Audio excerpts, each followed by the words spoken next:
À tout juste 19 ans, Eddie Mitchell épousait Françoise Lavitte le 17 juin 1961.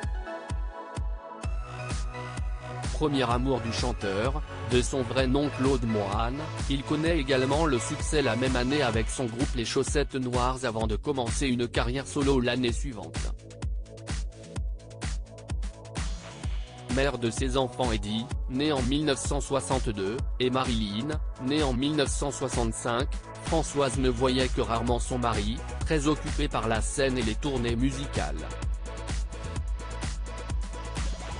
Après 8 ans d'amour, le couple qui était installé en région parisienne dans le 93 à Noisy le se sépare le 16 octobre 1979. Très discrète, la première femme d'Eddie Mitchell n'a jamais souhaité être dans la lumière et ne s'est pas exposée durant les sorties officielles de son époux préférant garder l'anonymat. Interviewé par le journal du dimanche, l'interprète du titre Rock Around the Clock confiait être très proche de son fils aîné Eddie et expliquait « J'ai toujours rêvé qu'il y ait un Eddie dans la famille.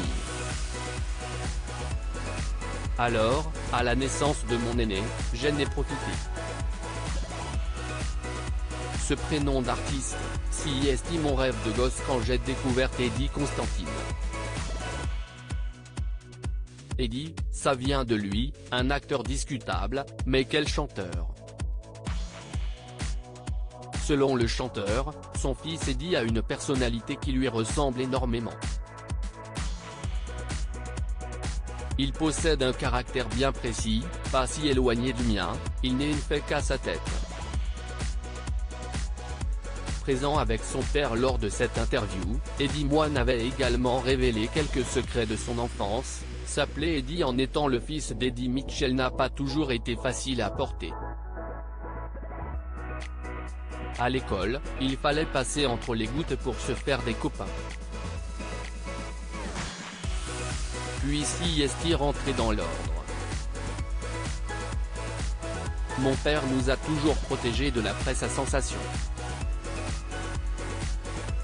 Après cette union, Eddie Mitchell s'est marié à Muriel Bailleul le 24 mai 1980 après seulement 7 mois de romance.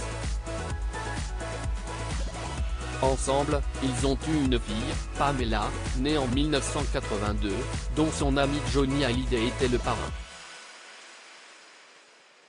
Même si je ne lui demande jamais conseil sur mes choix de carrière, Muriel, ma seconde épouse, m'a inspiré l'une de mes rares chansons d'amour, Le cimetière des éléphants, avait-il expliqué à nos confrères du journal du dimanche.